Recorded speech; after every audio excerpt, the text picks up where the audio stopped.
Welcome to Wire Guild. The tutorial I'm going to show you I've named the Iceni Torque, and really it's going on an ancient method of making jewellery. It's just I've done it in a slightly different way. You're going to need an awful lot of 0.8mm or 20 gauge round wire. I don't know exactly how much, but it's probably somewhere in the region of 12 to 14 feet, which is over 4 meters.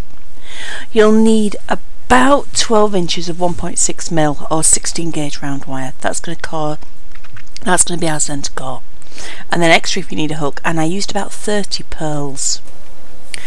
So we start off and you're going to work out how big you want your bracelet to be. Now I'm doing this one quite small, mainly because I've got a couple of larger ones and for stock it's time to do a small one. They do take up more room than a normal bracelet, so if we say that normally you would wear a 7.5 inch bracelet, you may need a bit more, but you can always have more chain. So I want to make this about sort of 6.5 inches up to 7. It's to fit a wrist that's about 5.5 inches. So I'm going to take my 1.6 mil or 16 gauge? Yeah, 16 gauge I think it is. And I'm going to cut about 10 or 11 inches, because if I'm aiming for sort of 7 as a final thing, I need some of the wire to twist over at the end, so I'm giving myself about an extra 2 inch at either end to produce the curl that I'm going to add the chain to, and a wrap round. Now I'm just going to mark this and get the lid off my pen. Hang on a minute. There we go. I'm going to mark this at 2 inches in. So you can either go from the middle, which would be 3.5 inches, and count out your 3.5 inches and see what you've got left at the end, or you can just measure 2 inches off the end, whichever you prefer to do, whichever's easiest. And a little mark there. And I'll do the same, and I'll mark the other end as well, just to give me an idea of where I'm working to. There we go. Now this pen doesn't work right well. My son's been playing with my Sharpies, so they've run out, so I need to buy more. But anyway, pop that away. I don't know why kids always leave lids off pens. Now I'm going to use my coiling gizmo, and because I'm making a bracelet that's going to fit about a 5.5 inch wrist, that's about how much I want of coil. So I've marked onto the coiling gizmo at 5.5 inches, and I have made myself some coils, as you can see. Don't worry about it, I'm going to show you how to do them again, even if you haven't seen the skill set. We'll go through how to make them. I'm using 0.8mm copper wire, and I'm going to wrap around. If my crank is going away from me, round that way, I need to make sure that the wire is against the front there, and then wrap it round the little sticky up bit, so that when I wind that away from me, the wire is going to be in the right place. I'm going to pop that through there. Now obviously if you wanted to make this bracelet to fit a, say, 6.5 inch wrist, you would be doing 6.5 inches. I've got my thumb against the wire and I start to turn, and I'm just going to keep winding and winding and winding. You know, I usually make my son do this for me. I set him going doing loads and loads of coils, and then I don't need to bother. So keep winding. Thumb there is holding it to a certain amount of tension to make sure that your coil is even. Now you see how I put my pliers in the top of my reel of wire? This is, if you go in like that, you can then get a hold and just pull against the reel of wire. So I'm just going to whiz through this, because it's pretty boring watching me just winding a crank round. So I'm nearly there. You can see that little black mark inside. If we just pull out, there we are. So I haven't got much further to go. So just a few more turns and we'll be there. That's it. So I need a pair of snips, and I'm going to leave a tail, and then I'll unwind the other end. Now, I've noticed on the forum that a few people have difficulties actually removing this coil from the metal. See, it's stuck. Right. Hold. I've got my fingers against the wire on that side, and I've got my thumb against the wire on the other side, and I am unwinding it. And what it'll do is, rather than unwind from the metal, it will loosen it. So I'm really tight on this side now, and I'm now going to go back the other way, holding my right hand firm.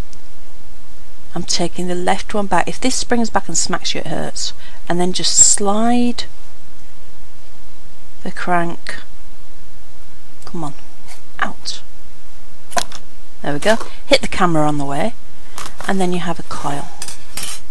Okay, so we've got our little bendy coil.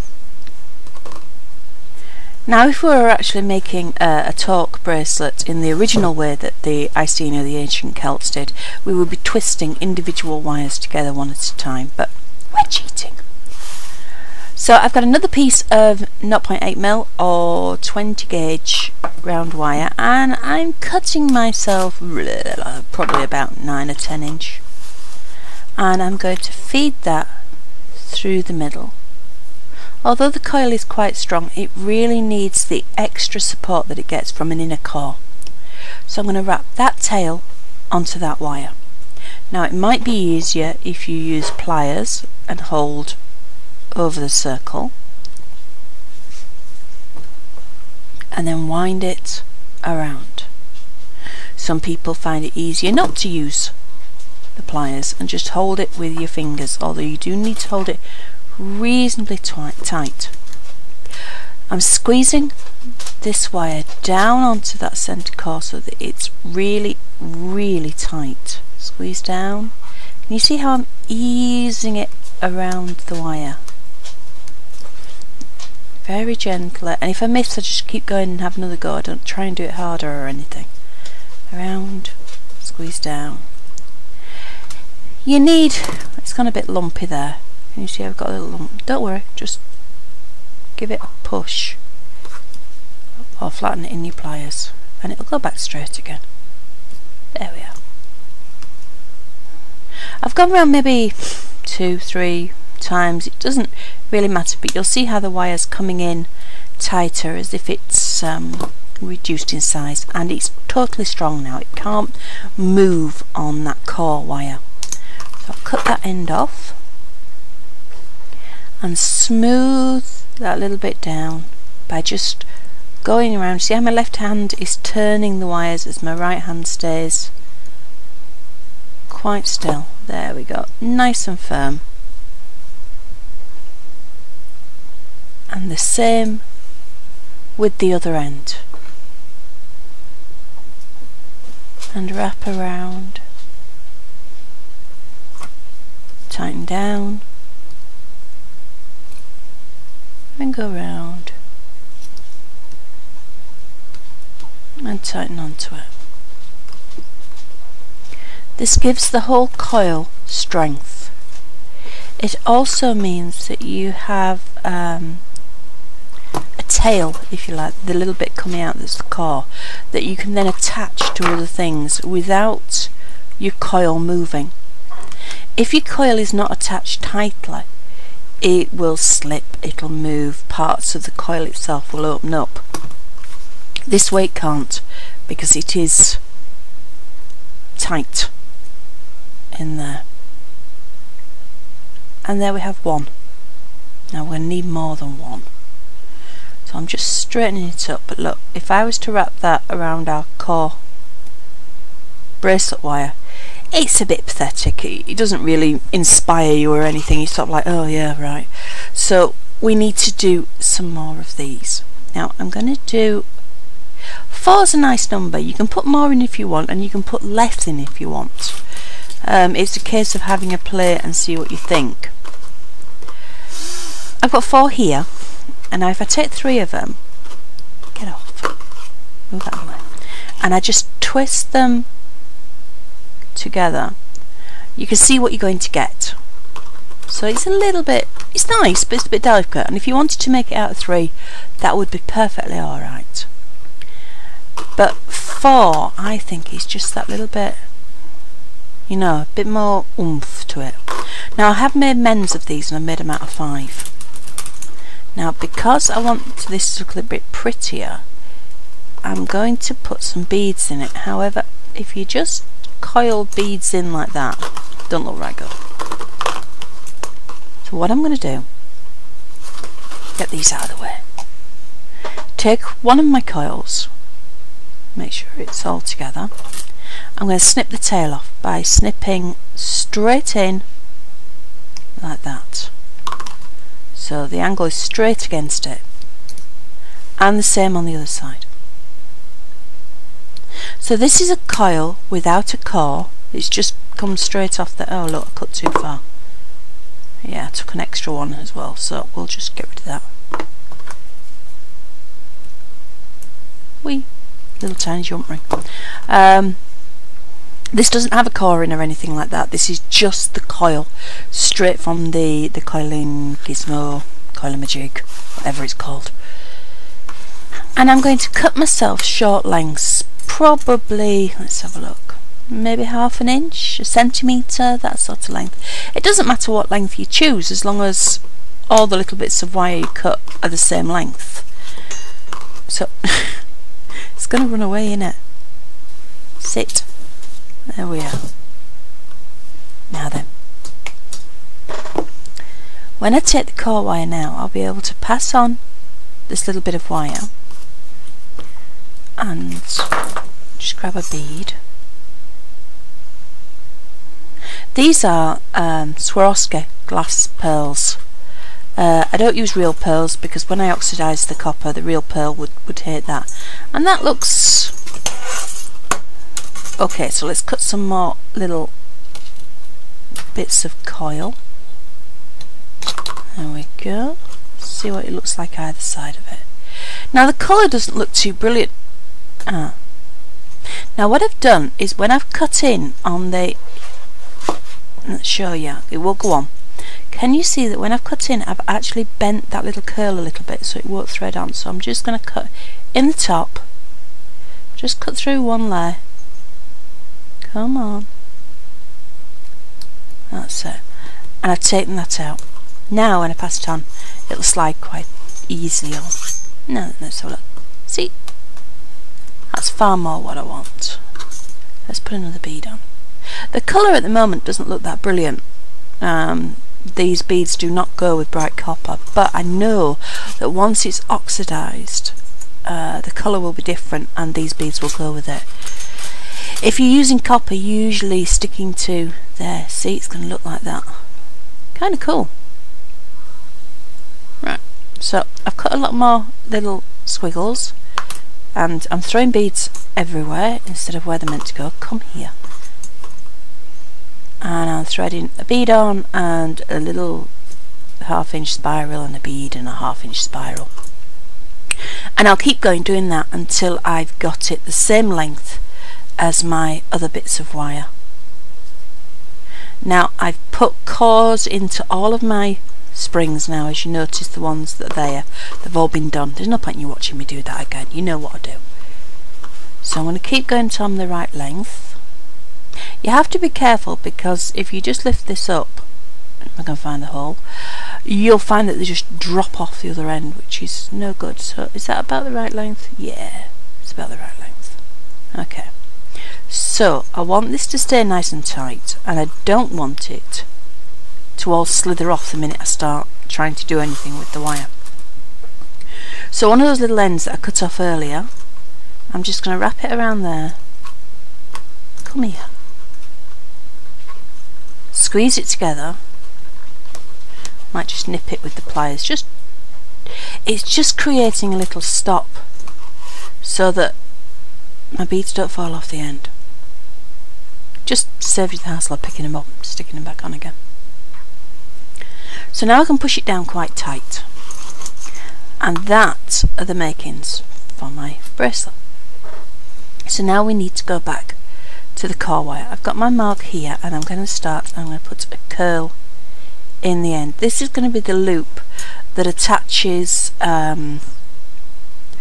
chain and a hook to it, because these bracelets are actually very soft when they're done. They're not hard, they're quite springy, so a hook is definitely a necessary evil.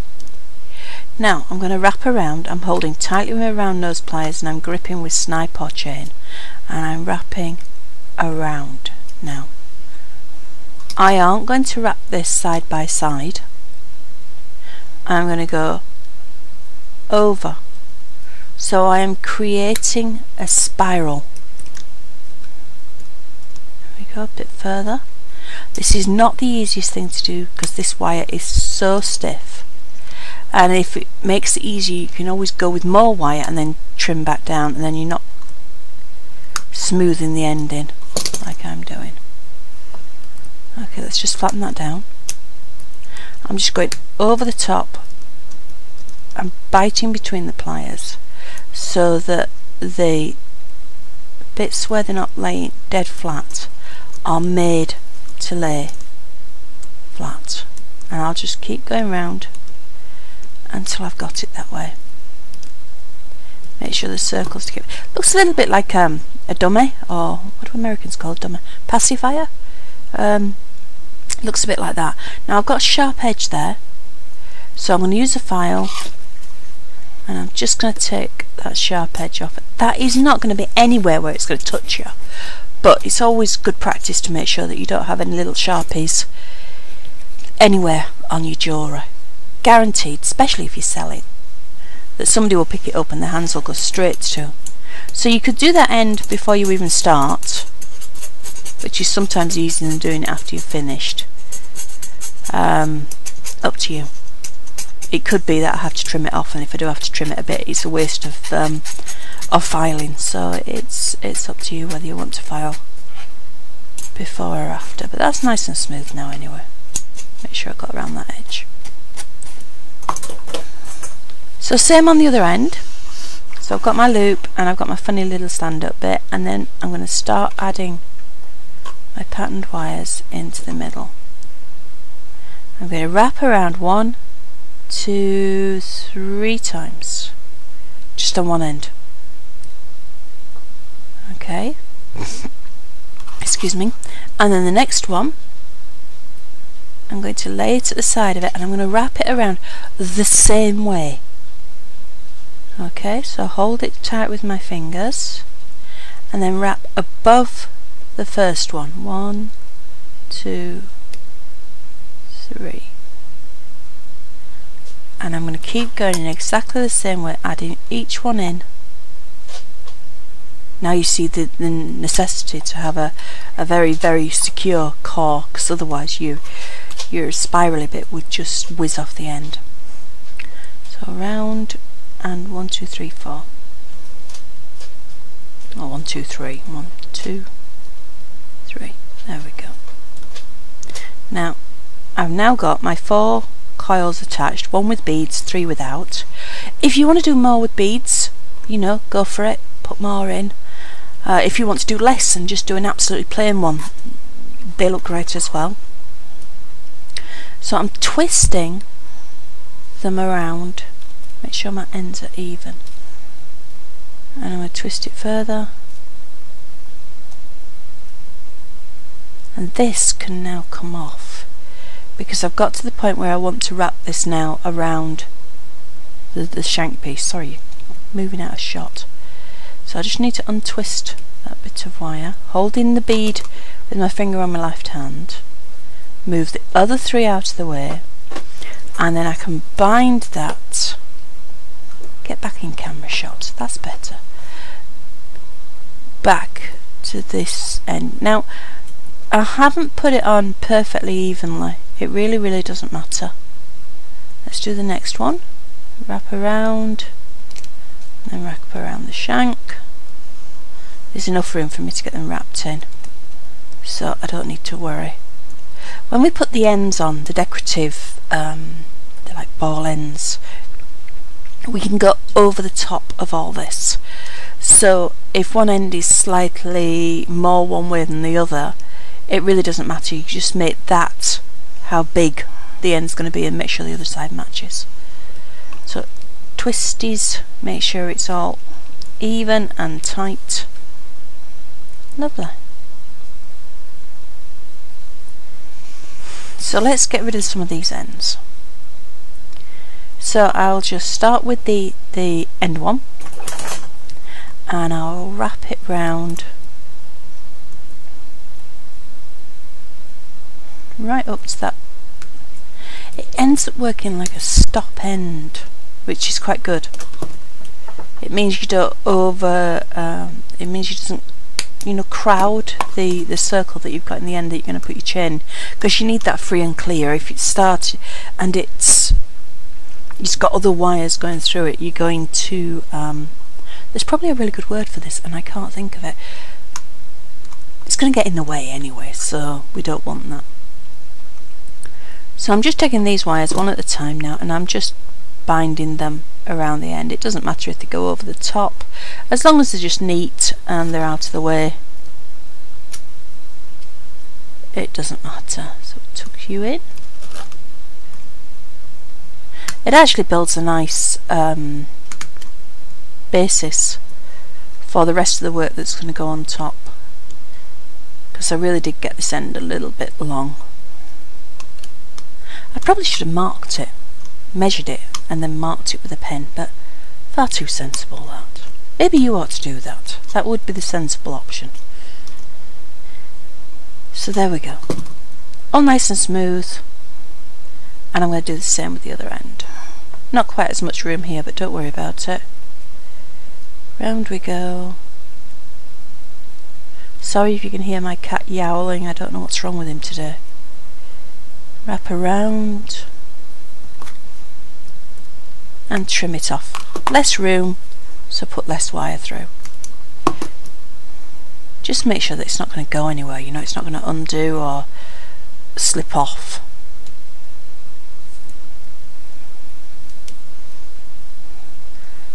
You see as well, what I'm doing is I'm not really wrapping the wire around, I'm more holding the wire still and twisting the whole bracelet with my fingers.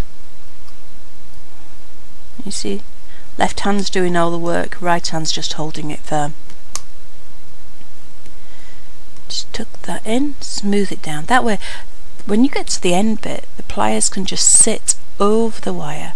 You twist with the other hand and it smooths any ends in. Like that. It's definitely more of a smoothing motion than a pressing. Alright, keep twisting. There. Definitely smaller at this end than it is at this end, but it doesn't matter because the larger end will just dictate how big the design's going to be with the beads on. There we go. It's not moving anywhere. Absolutely secure, which is what we want. So I've got another piece of 0.8 or 20 gauge. I said you used a lot, didn't I? And I'm just going to start that off at the bottom and wrap that round. Maybe 2 or 3 times to make it nice and firm. Now you can either use a huge length of wire or you can use multiple short lengths. It really doesn't matter. And I'm going to thread my bead on. There we go, when I find the hole. All the way down. And then just wrap that into place with the wire going around. Now I'm going to go round the bead. There we go. So it makes like a little cuff. And then I'm going to do the same again. This is completely random. I never try and make a pattern or a design, or you know, I'm going to have my beads in rows or anything like that. I find it much easier if these look organic. So wrap around again, then wrap around the bead. There we go. I'm running out of wire. If the wire that goes through the bead is sort of sticking out and you can't get the wire to flow around in a nice circle. Just squeeze it down like I did with the pliers then. So I'm going to get rid of this end, so I'm just going to wrap around the bottom, grip it, there we go. Now where's the other end gone? There was definitely another end somewhere. There we go. We'll wrap that in as well while I'm at it, and press it down. There we are. Nice and neat. So, longer length of wire this time, I think. And then just start wrapping round. I'm wrapping round underneath where the circle is this time rather than the other end, but it doesn't matter. Because it's freeform and organic, wherever you put it is fine. It's just learning to trust that where you put it will be fine. So I'm adding another bead. Slide that down.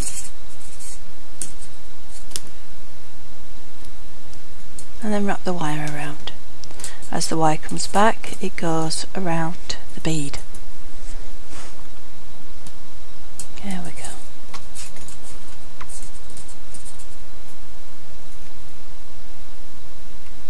Sometimes you might need to push them down with your fingers. Other times you may need your pliers. As long as that wire goes tightly. Now I've speeded this bit up because I'm just doing the same thing over and over again. Every time I can find a gap or a hole, I'll add a bead and put it into that place, and keep building until the ball on the end has filled all of the gap. And just keep going, just keep moving further down, adding more beads, putting them on, wrapping around the bead. Now I'm just showing you this bit because I've got to the point where it's getting pretty full and some of my wraps around the beads are staying down. So I've actually threaded the wire down underneath and then back over the top so that it will hold the wires that are circling the bead into place. And you can see how much further down I've got now. I'm covering the ends of the little coils and the spirals. So there's probably not much more to go here, although there's a hole there, so pop another bead in. That's really all that dictates where I put the beads. It's where there might be a gap or a hole. So another bead on, and I wrap around that. There we go. Now I've got to the point where my end's just about done, so I'm going to cut off any excess wire, pull as tight as I can, which will probably mean I slip off. Get hold of the end, yeah, hold the end. It doesn't want to get hold of the end, but when I get hold of the end, I'm going to bend a little tiny hook in it. I don't know if you can see that amongst all that copper, you probably can't, but I bent it down so that it's going to poke inwards into all that mass of wire that we've just put on, and then I'm pressing it down tight and moving it into the other wires. There we are. Straighten that up. You see it's quite a nice size against your wrist, it's not too big. Yeah, kind of cool. Looks a bit brassy at the moment because, like I say, it's bright copper and I don't like bright copper. I like it all nice and dark. Now you could make this out of silver, but it uses so much silver, it's unbelievable. Anyway, I've done the other end to match, exactly the same as I did the first end. There was no point in you watching me. So I've now got two blobby ends and my nice sort of coily bit in the middle. I always think they'd make really gorgeous door handles when they're like this, although they probably wouldn't be very practical, but you know what I mean? It's that kind of almost Siamese sort of, well, it's Thailand now, isn't it? But this is because I watched King of Siam when I was a kid. Right, I've got about 3 inch of the heavyweight wire. I'm bending out at the end top of the round nose pliers on and bend back so that it's like a hook, and then I'm going to bend a circle down here. This is a decent sized hook, but remember you're working with a heavy bracelet here. If you put a teeny tiny light hook on the end, it's just going to look a little odd. So I've just gone and given a pass, and that is going to slot on. Well, it is when I open it up a bit. There we go. If you need to see me making hook and eyes closer, there is a skill set video on doing the hook and eyes. So let's just close that up that I opened. There we go. And then I'm going to wrap this round nose pliers across the loop, snipe or chain nose pliers holding the end and bringing it round. This is not easy, it's thick wire. There we go. All the way round.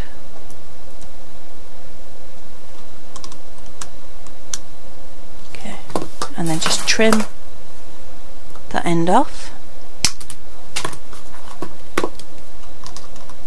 and flatten that end down.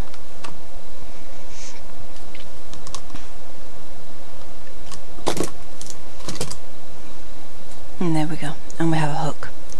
Now you can shape this bracelet with your fingers. No point in using a mandrel or anything like that. It does far better just using your hands to shape it around. And as you can see, it's quite small is this one, but that was deliberate on my part. And the hook will clip nicely into there, holding it in place. And there we go. Now if you find that you need more space, if you've created your bracelet and you've got your hook on and it's just not quite big enough, if you need it a little bit bigger, you can always add some chain to the other side, which will make it bigger. Easy way to do that is your really thick wire again, and I am wrapping this around the very top of my pliers. Get my hands back into shot, sorry. All the way around and just making like a spiral with the very top of my pliers. There we go. And I'm going to the, I've got 3 loops, so I've gone around 3 times. I can't quite do that with my fingers anymore because it hurts. So pliers, and I'm just grip, turn, lovely. Then I'm going to cut through with my snips in line with that first, which will take the tail off, and then I'm going to go in again and cut the next one. 2 hands needed. There we go. That's my first jump ring, and then cut between those 2, giving me my next 2. Always open a jump ring side to side, don't ever pull it apart, just get a hold of it, come here, and twist it sideways. So let me show you that. So hook that through and then grip hold and twist shut, and the same with the last one. Hold it, twist it sideways, loop through, twist it shut. You don't need to put 3 on. If you feel that you need more than 3, do more than 3, but now you see you've got that little bit more room on the bracelet. If the ends aren't quite straight, just shift them. Yeah, it just needs to turn a little bit that way. And there you go, your Iceni Torque. Now of course I've oxidised it, because I love oxidising things, and I've shown you different angles of doing it. There's 3 different pictures. So if you want to channel your inner Boudicca or Boudica, however we're meant to pronounce it these days, you can make yourself one of these bangles. Thank you very much for watching. I hope you enjoyed it. Happy wrapping.